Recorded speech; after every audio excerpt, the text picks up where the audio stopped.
Okay, so we are doing topicals for databases, and let's start. So this is from October November 25, paper 1-2. And the question, in this question, we have two tables, and then we're supposed to write some SQL statement for it, and then we have to resolve it. So let's start. All right, the question says that we have a relational database. The table is called shipping. So I'll highlight the stuff that is important to us. And then it says there is a container table and then there's a ship table. You have to describe the relationship between the two tables, refer to the primary key and the foreign key in your answer. Okay, so this is very simple. Whenever they ask such a question, you guys just have to write about the relationships, and they've kind of like given the hint as well in the question. So we'll just write that we can say the primary key. So if you look at this, container ID should exist in the ship table and it doesn't exist. So there is no link with the container ID, and ship ID should exist in the container table and it does. So we'll say that the primary key of ship ID from ship table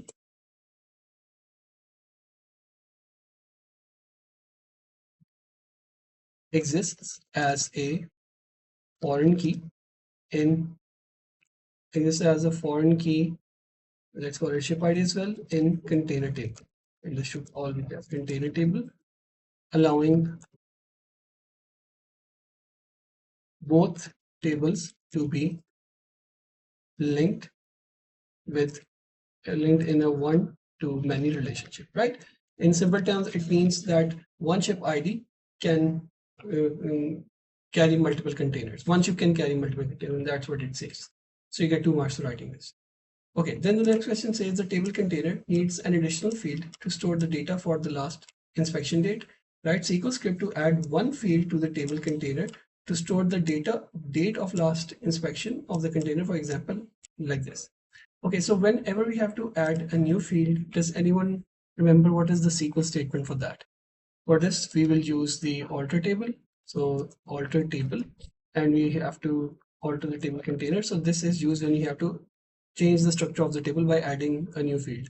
And then we'll say add, and here we add the field name, and then there we tell the data type. So the field name they have said is it's for the inspection date. So let's call it inspection date, and then it should be of data type, and then we'll put a semicolon, and that's it.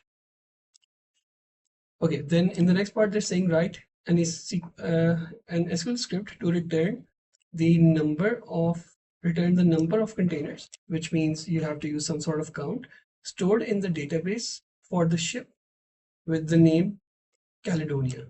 Okay, so let's see if we have the container count and the name in the same table or not. Otherwise, when that is not the case, when the table data is spread across in two tables, so then we have to use inner join. So what was inner join? Inner join in SQL simply means that we will return all the data that is overlapping in both of the tables. So a very quick example of this would be this one.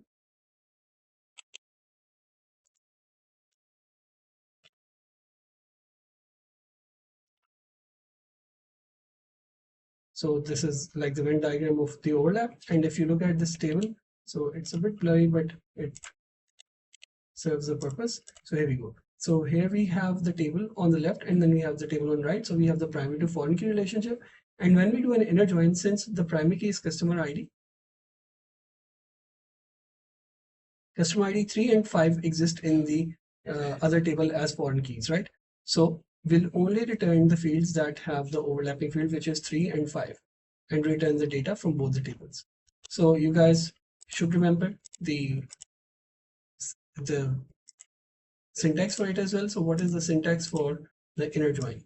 So inner join is very important. It is a very often asked question. So we'll write select from where, and then here we'll write the table name. Here we'll say or select from. Here we write table 1. Then we write inner join. Then we write the table 2 name. Then we write on. where we have the table 1 dot whatever field we have is equal to table 2 dot field. So this is the inner join main part where we actually equate it to both the fields that are overlapping, which in simple terms is this combination of primary and foreign key, right? So this is the primary key customer ID, this is the foreign key customer here, and then you just find the data where it is overlapping in both the tables. Where is where we'll have the query, and then we'll end it with a semicolon. And then usually they will ask you either to sum or to count, etc. So when you have to print counts for multiple values every time, so we also use the group by method here. But when they're asking you for to just return single count for a single entity or single criteria, just like this, they're only asking for Caledonia, so we don't need group by. But if they're asked to store, to find the number of containers in the database table for every ship, so then you would have group by the ship name. But we don't need that here. Okay, now let's try to do this. So we'll say select. Okay, now what are the tables? They're saying number of containers. So we simply have to count the number of container ID against the ship. So they're saying the ship name is Caledonia. Ship name is stored in the ship table. Okay. And then the number of containers against each ship. So it would be something like this. Here, if the ship ID is 1, so the container ID could be, let's say, C110. Then similarly, uh, we could have multiple values here. So container ID could be 2, and this could be, let's have it C, and then this could be ship 120. Then container ID 3. This could also be part of the ship 110, right? Multiple containers can be on the same ship, etc. So you can just always visualize the values. Okay, so select. We are going to select the value of count, and we are going to count the container ID given here, okay, against the ship ID. So count the container ID, okay, and then that's all what we need to select, right? They're saying return the number of containers, that's it. From, okay, so we have two tables here. We have container and ship, so this would be from container, and we also have to get the data from ship, so comma ship. Okay, what is this next part? We have to write inner join, so we write inner join, and then inner join must be done on the other table, and the second table's name is, in fact, we are not going to write, we're not going to write ship here. This should be from container. Then we write inner join it on the ship table. Okay, on, so like we discussed, on is the field on which we do the overlapping, which is the primary and foreign key. So on, it would be container dot, so what is the primary and foreign keys? That would be, in our case, would be the ship ID. So container dot ship ID is equal to, if we go into the ship tables with the ship, if we go into the container table, we have the ship ID here, and then we go into the ship table and we have it as a primary key, and otherwise it was a foreign key. So ship dot ship ID here, this is the foreign primary key, and in the container table it was a foreign key. Where, okay, where is where we'll put the criteria. So the criteria is that the name should be equal to Caledonia, and what is the field name? It's called ship name, right? So we'll just write ship name is equal to, or we should also write the table before it. So ship dot ship name is equal to Caledonia, like this, and you put a semicolon, and that's it. Moving on to the part D. Okay, so this is theoretical part. I'll skip the theoretical part. So this is correct, and we move on to the next part, which is page 125, paper 1-2, and let's do the databases question from here. Okay, so here we go. Okay, so the question says that we have an online game here, and then there are supposed to be some tables inside the database, and then they're all normalized. So the normalized databases are the following design. Each user can create multiple characters and purchase multiple items for each character. Okay, so we have the user, then we have the character, item, and character item. So I'm not going to highlight this. These are the table names. Explain the purpose of the character item in the database. I'm skipping this, just doing the SQL right now. Okay, underline the attribute that forms the primary key in each of the tables. In fact, we should do this as well because this is kind of a different question. So they're saying, what is the purpose of character item? Now, if you look at the character item, what is it telling? It is telling you a character ID and an item name. Now the best way to do this would be to actually visualize these tables with some dummy values. You don't have to do this in the exam. This is purely for example. Okay, so what's happening here? So they're saying explain the purpose of the table character item. There's a table called user. Okay, so where is this character ID coming from? It's linked in this table, the character table. And then what is this item name? It is also part of the item table. Again, by looking at just the tables, you would not understand. So what we can do is we can create a couple of dummy values. So let's quickly do that. We have the user table.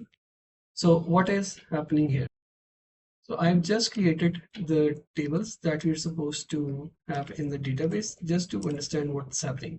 So they're saying they're asking what is the purpose of the character item table. Now, if you look at here you'll get the user details, here you get the character details, here you get the item details. So what is this table doing? It is basically linking both the character ID and the item names together. So let's say Superman can own kryptonite. Superman can own some weapons, maybe. Superman can own knives, etc. and maybe some healing potion or something, right? So, and then we know from this table, item table, we know that kryptonite has some level and has a price. Similarly, we know who is S1. S1 is Superman, whose username is current S-man. And then there would also be details of Superman in this table. So if you make this in the exam, it would actually keep your life easy. You would be able to understand the question better. So what would the purpose of this? So we are essentially allowing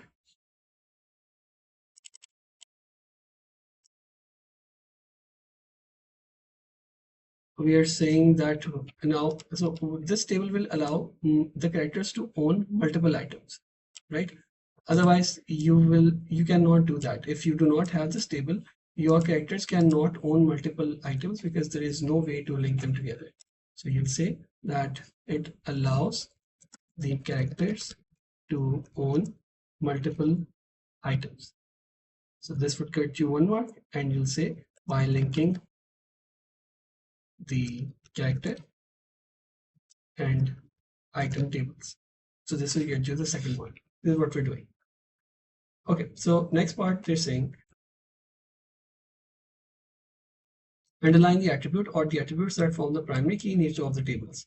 Okay, very simple. So we just have to look at the values that could be unique without giving you the values. So user, it's very obvious that username would be the primary key here because others can duplicate. Then in character name looks like it, but character name again can be duplicated, so not the case. So character ID would be, then item name, it should be item name. It could be unique because again cost and level couldn't be. And then character item, since we have two values here, and we know that when we create tables like this, we end up making them composite keys. Composite keys are basically when two fields come together to make a primary key. And how are they primary key? Because we know that S1 and kryptonite is unique. It cannot be written again. Then S1 weapons is unique, S1 knives is unique, S1 healing is unique. So every item that Superman owns is kind of unique to himself. That's the idea. So both of them would be acting as primary keys. So we'll be underlining them as the question says. So underline this, underline this, underline this, and separately underline these two. So skipping the third part, this is all from the notes. You guys can read it from there. Okay, then we have the sequel. It says write a SQL script to count the number of items purchased by the user with the username cat123. Okay, so the number of items purchased by this specific person. So again, let's see if we can do it in one table or not.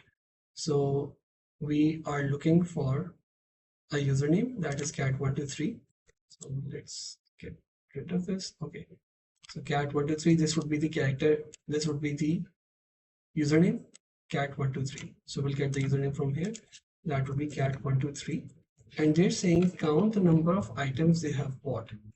Okay, now how do we get the number of items for each character? We'll get that from the character item here, right? This is the only table that will link the users with their items, just like we saw in the example here. There is no other way. So this is only telling the user details, this is telling you the character details, this is telling you the item details. This is the only table that is connecting connecting both the pieces of information together, like which character owns which item in our game. Okay, so keeping that in mind, now what can we do? So username cannot be directly linked to this table, but we do know corresponding to every username there is a character ID, and using that character ID we can link it to this table. Make sense? So again, we have no link between username and the character item fields. So what we do is we'll rely on the usernames corresponding to the character ID, and from the character ID, I'll go into the character item table, and from this I can get the item names. So an example here, like we know what Superman owns. Similarly, there could be another character. Maybe we have W1, that could be Wolverine. So Wolverine will own some claws, then Wolverine will own some suit. Wolverine will own some maybe cigars or something, right? And then there would be some definition of Wolverine. So Wolverine will have a character, and then they'll have a username, maybe X-Men or something, and stuff like that. And then the clause will be entered here, and then suit will be entered here, etc. So we just have to count basically that each character, how many items do they own? And in our case, that would be cat 1, 2, 3. Now, since we again are talking about two tables, we have to use the inner join.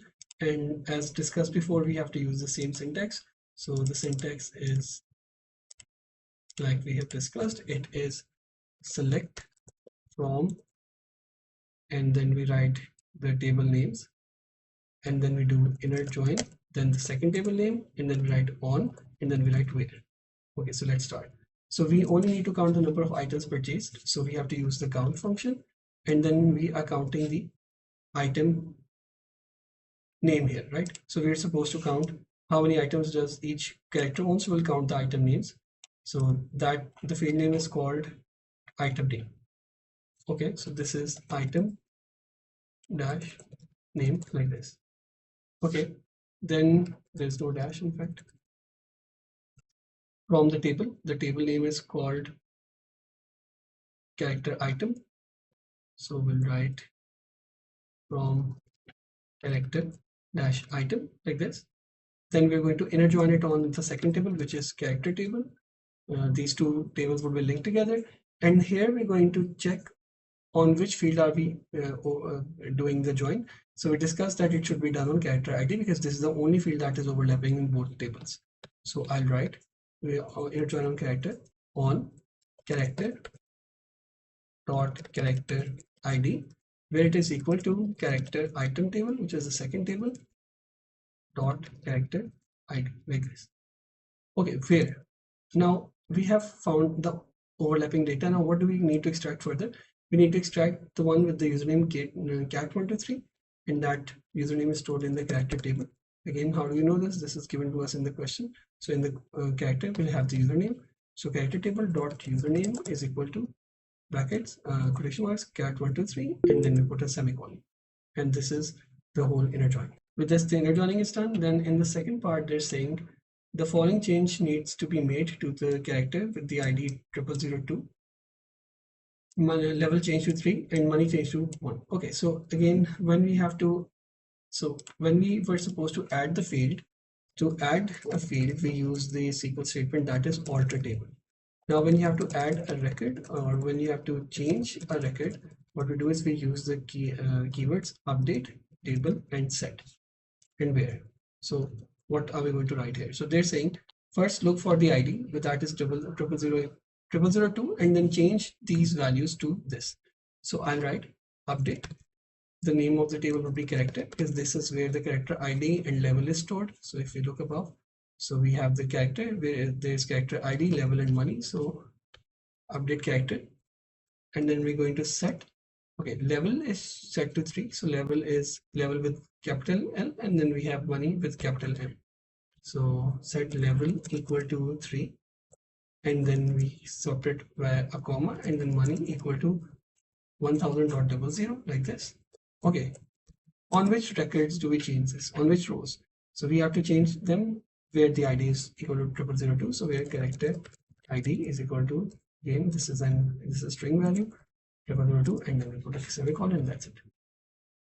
This will get you we required updating required. That was pending. Right. So with this was question from Video 25 paper 1-2. So this is also done. Okay. Then we move on to some previous questions. They will include some AR diagrams as well and some general questions. So we'll quickly do these. And again, I'll be skipping the theoretical parts. I'm trusting you guys can do them on your own. So we'll only do specific questions. So I'm skipping this and then I'm skipping this all. Okay, so let's only do the SQL part and then only do the DDL and DML parts. So they're saying write DDL statement to define a new database with the name shop orders. Okay, so for that we just have to create a new database and we use create, and then we have the database, and then we have the word shop orders. So you have to be very specific with the spellings. Okay, this will get you one complete part, and you have to put a semicolon towards the end like this. So when we have to create a database, this is the SQL that we use. Okay, then this is okay. Now let's look at some normalization questions as well. Okay, so the question says that we have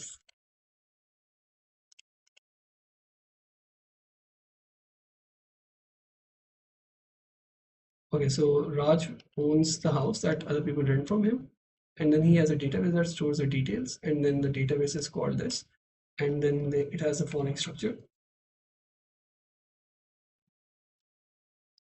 Then we have three tables: customer, house, and rental. Okay, now the question says tick one box to identify whether the database is in third normal form or not. Justify your choice, yes or no. Okay, so let's see if this table is actually in normalized form or not. And in order to do that, we'll just study the table once properly to get the idea. Okay, so house rentals is in third normal form. Okay, so let's see. We have the customer ID here. So we must check that if all the fields are dependent on the primary key. So first name, so if we change, so the customer ID we have, so the customer's name depends on the ID, last name depends on that, date of birth depends on that, and email depends on that, right? So if I end up changing any of the field, any of the value of customer ID from 1 to 2, then everything changes. Okay, and then they're saying is the database. Okay, so let's look at the second table. Okay, I have house ID. Let's see, house number should change when house ID changes, road should change, down, bedrooms, bathrooms, this should all change. So they're all dependent on the primary key. Then we have rental ID. So rental ID, if I change the rental ID, then the customer, house, cost, and deposit will also change, right? So they are all strictly dependent on the primary key. So the answer would be that it is actually in the third normal form. And what will be the justification? The justification will be that we have that all the values, all the attributes, all the fields are strictly dependent on the primary key, not on any other field. And we have to be context specific as well. So we'll give an example, just like you can say all fields depend on house ID in house table like this, and this will get you 2 marks. Okay, then we move to the next question. So complete the following detail statement to define the table rental. So we have the create blank blank blank. So you guys know this. Here we'll write the table keyword, which is literally table, and then here we'll write rental, which is the name of the table they have given to us above. And then they're saying that you have to fill in the blanks. So house ID, if you look at house ID, this has string values, so it should be varchar. And then this 5 means that there would be a maximum of up to 5 characters. Then monthly cost, you can see it is a real value because it has decimals, so I'll put real here. And then deposit by boolean not null, and then we are supposedly doing some function on rental ID, which would obviously be one thing, and that is the primary key. So I'm going to set it to primary key. In the next part, we have now write a DML script to return the first name and the last name of all the customers who have not paid the deposit. Okay, this will be another inner join question.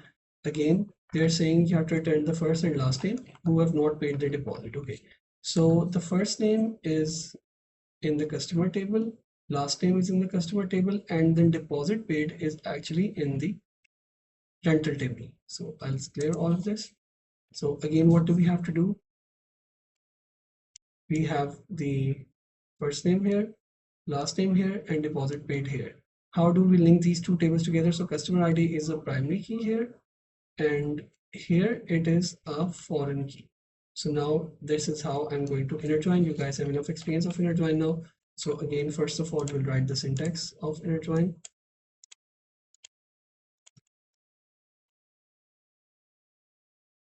Okay, so it would be select, then we have the from, then this is where we write the, you don't even need to do inner join here, but it will be better if you just use inner join.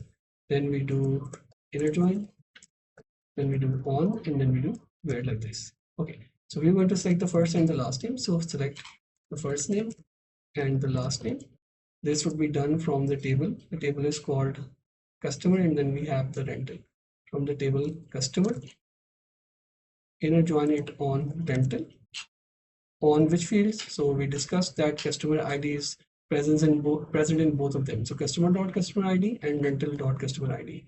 So on customer.customer ID is equal to rental.customer ID. Where? So where they have said where the customers have not paid their deposit. So where is the deposit paid? This is in the rental table, and I'll just say that where they have not paid. So where rental dot customer rental dot deposit paid is equal to no, and that's it. This will be my complete inner join, and I hope you guys understand it till this point. We have spent enough time on inner joins now, right? So we select the first name, last name, and then everything else is the same, both the tables, the overlapping field, and the condition on which we have to return.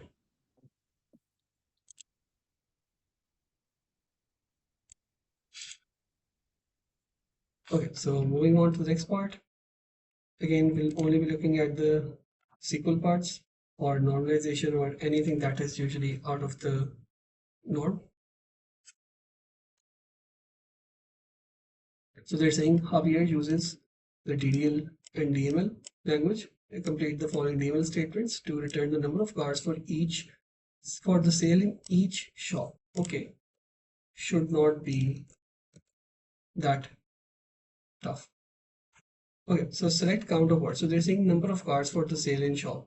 Okay, we go back and we look at the data. So number of cars for sale in each shop. Okay, so here we have some sort of function here. After from, there is a function here. Okay, so when we have a function that is followed by a field, it could either be a group by or it could either be an order by.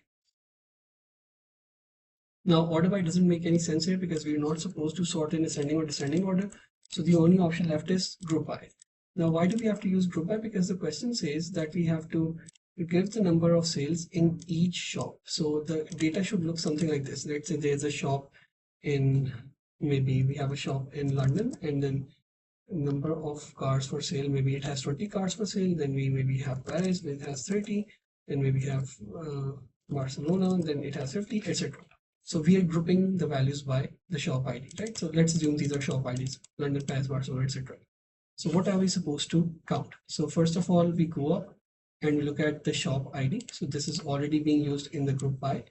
Then we can just count on any of these. We can either count the registration numbers, or we can count the makes, or we can count the models, etc. So I'll just count it on registration number.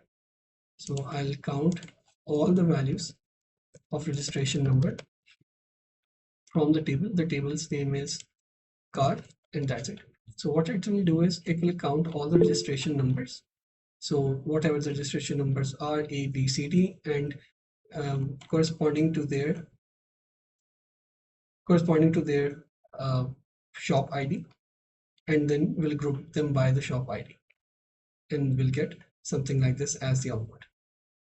Then in the next part, they're saying complete the table statement, include the following card in the table. Okay, we just have to add this record into the table. So in order to do that, we simply use insert into. So again, when we have to add a field, we use alter table.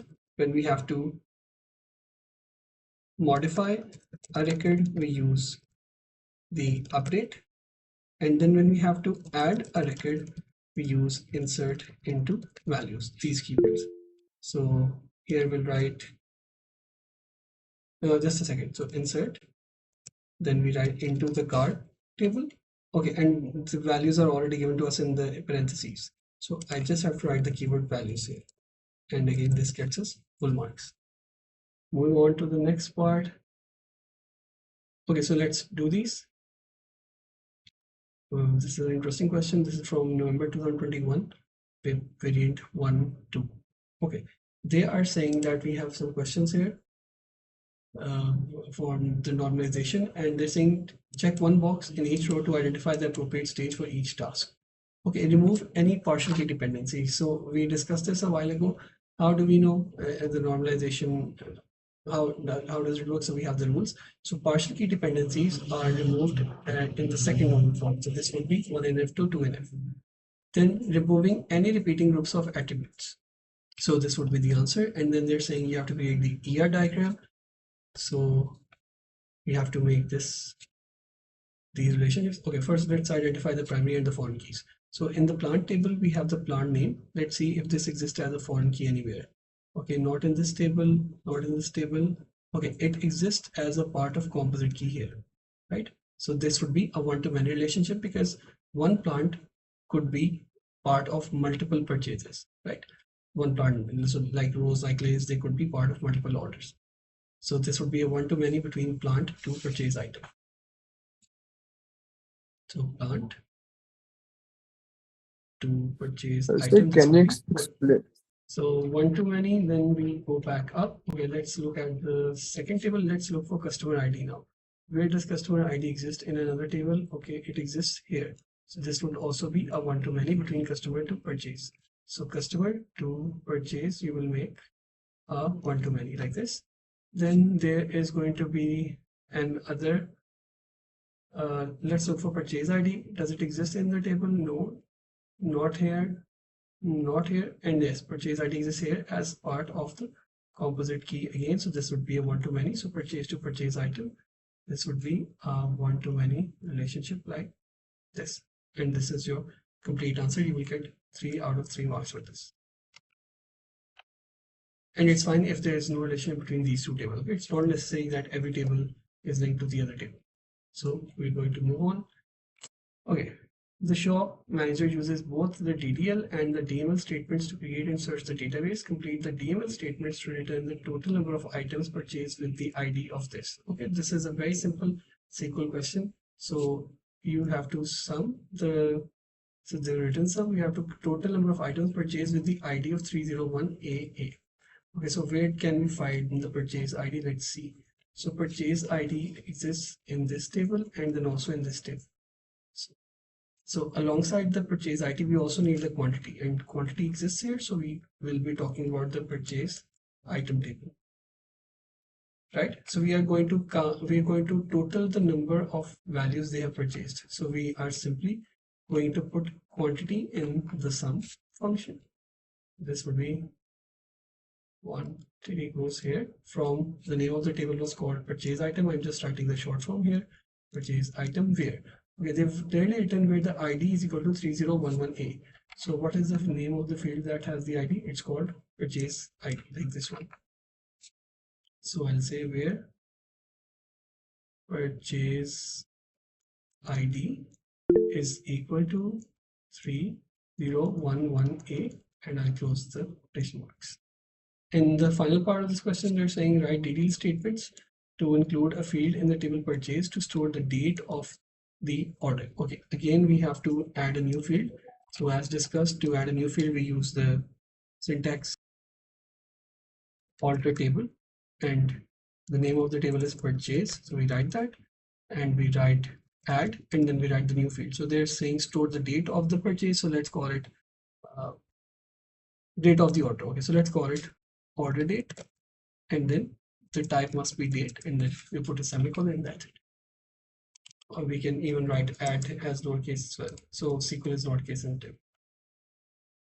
So we get full marks for this. Then we move on to the next question. This is pretty much simple. Okay, now they are saying that we have to write the SQL statement to create. Okay, we have a normalization question as well. Give the highest form of normalization of the marks and justify your choice. So they're saying that which normalization form is it in? Is it in 1, 2, or 3? And we have to justify it. Okay, let's see. So we look at the table, and there is student ID in the marks table. Okay. Okay, so not the marks table, the whole database. So student ID, first name and last name are dependent on the student ID. Okay, so this is fine. Then let's look at the test. So description and the marks, they should also be dependent on the test ID. When we change test ID, so they will both change. And then we have the mark. So this mark is also dependent on the test ID, and mark is fully dependent on the student ID. Okay, how do I know this? So let's say student ID is A, and then A gave the test of physics, and then A got marks maybe 30. Then there is another student B who gave physics and who got 25. Then there's another student, the same student A, and they gave CS exam and they got maybe 45 in that. So this individual value of mark is directly dependent on both of these, right? We know for sure that only this 30 would be scored by person A studying physics, and this 45 would be scored by person A studying CS.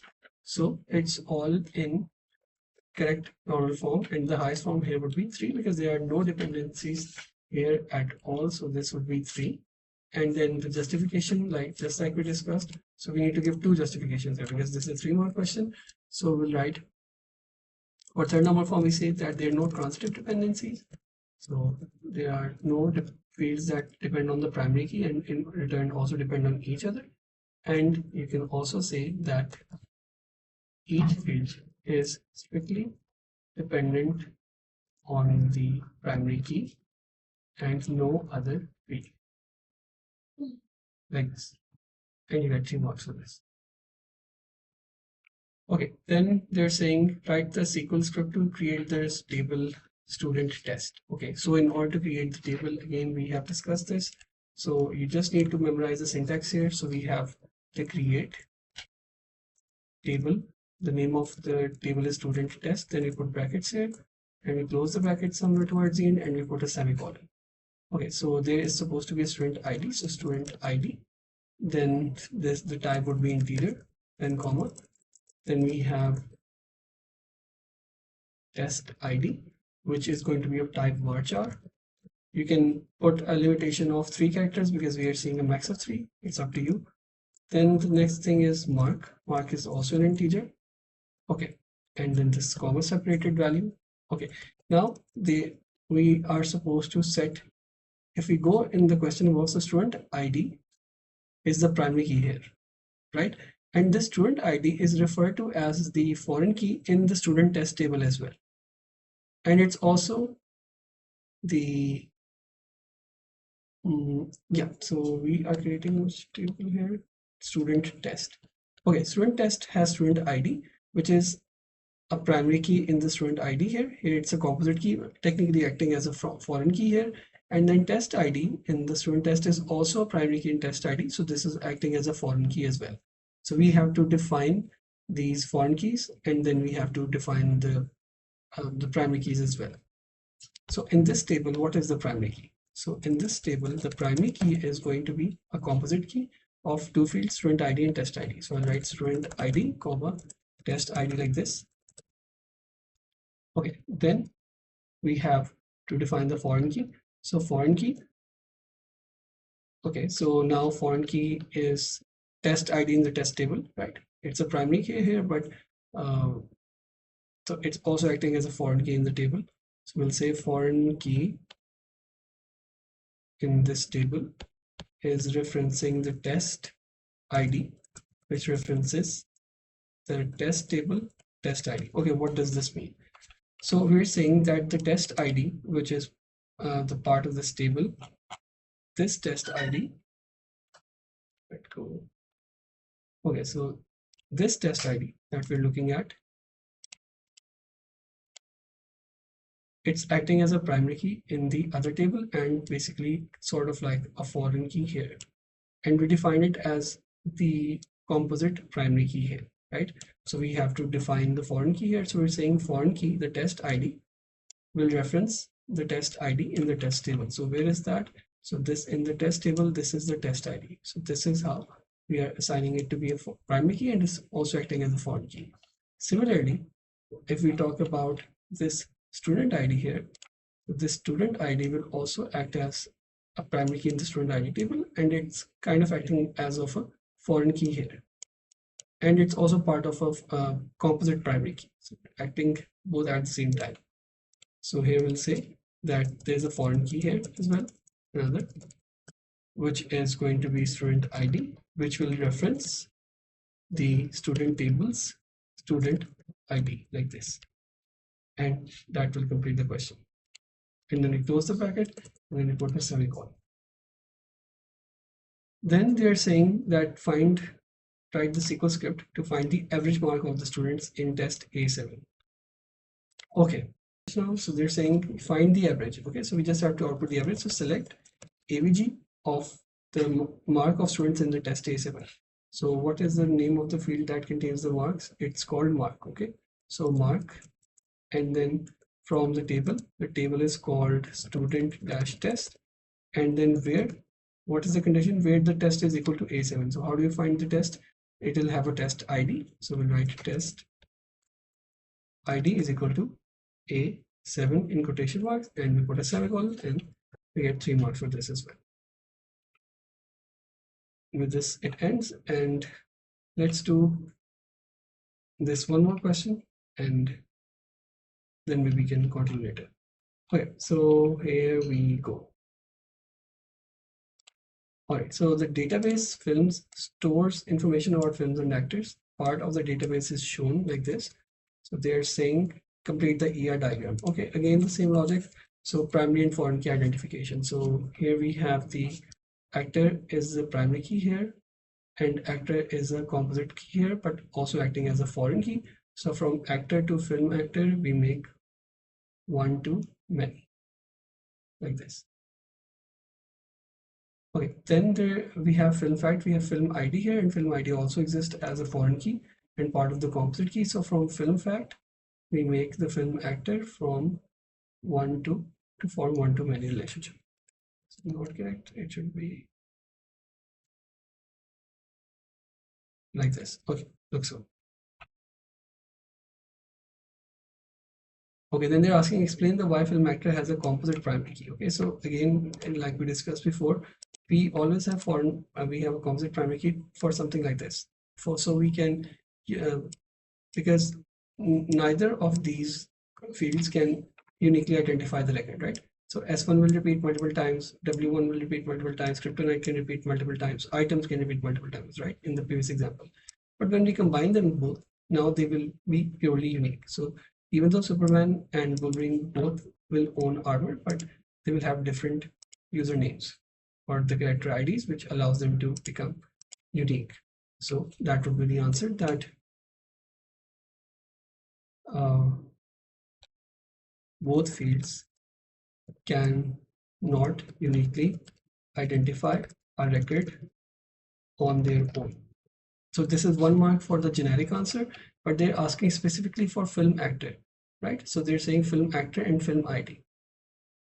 So the second reason of this could be that, again, if you don't have it written like this, it means that you will only have one person acting in one film,